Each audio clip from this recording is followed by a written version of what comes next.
Good afternoon. My name is Sherry Bailey. Today we were supposed to look at change management theories and relate them to our change project topics.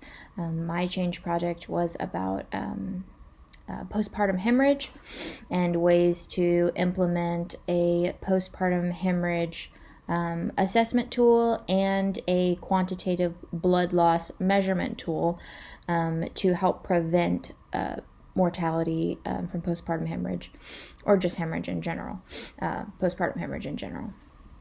When looking at change management theories, Lewin's change management theory was relevant to my project. He bases his change management theory on 3 steps. The first one is to unfreeze, the second is to change, and then the third is to refreeze. Because it's fairly basic, I felt like it went exactly with what I plan on doing with my change project. In the unfreezing stage, you are essentially finding a method to make it possible for people to let go of an old way of doing things. Exactly the way it sounds. Let go of the past and bring in the new, the future. In this first stage, you are preparing for the changes. Preparing slideshows, preparing presentations, making sure all of your facts are in the slideshows available for people, making sure all of your ducks are in a row, and presenting. This can sometimes be a hard stage because trying to break away from old habits can actually be very difficult, especially in the nursing community. One of the phrases you hear a lot, especially in the nursing community, is why do you still do it this way? Well, because it's the way we've always done it. That doesn't mean it's the right way.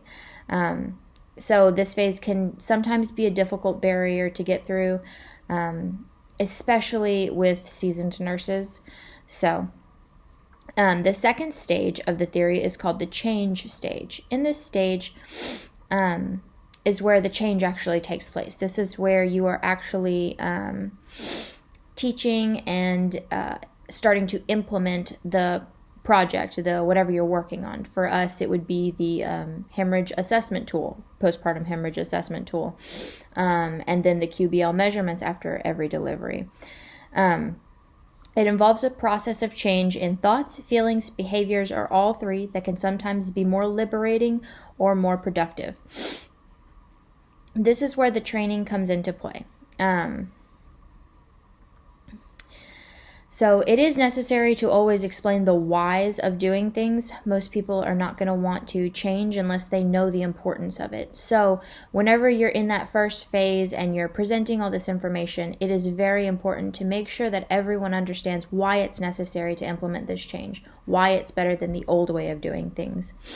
In order to accept change and contribute to making it successful, people need to understand how it will benefit them. So the final stage of the model is called the refreeze stage. In this stage, you're basically getting back to a new normal.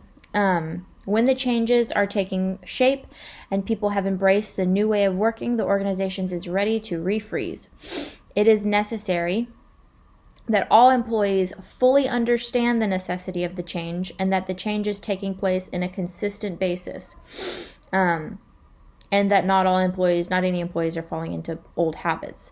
So this kind of goes back, they all kind of play in together, but it's important that they understand why it's necessary and to ensure that everyone is implementing the tools, the assessment tool, the QBL measurement tools on every patient all the time.